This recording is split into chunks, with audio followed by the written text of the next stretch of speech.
আজকে দুপুরে ভাত খাবো না, তাই ইচ্ছা গেল পরোটা করি। তো মা সেখানে ময়দা মেখে পরোটাগুলো বেলে দিচ্ছে আমাকে।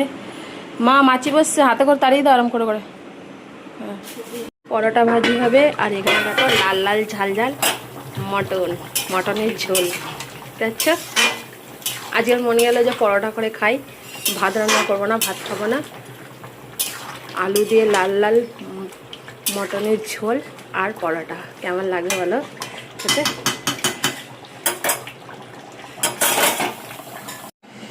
তোমরা বাড়িতে কে কী করছো? আজকে দুপুরে আমার পরোটা আর মটন। তো চলো অল্প তেল দিয়ে পরোটা ভাজবো। দুটো দুটো করে দিয়েছি।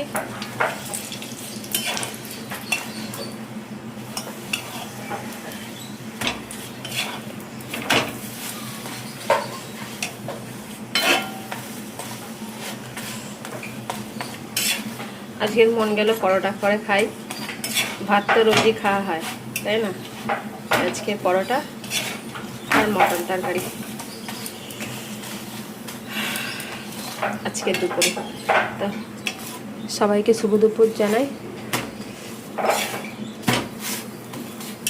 তোমরা কে কি আজকে দুপুরে রান্না করছো অবশ্যই জানাবে।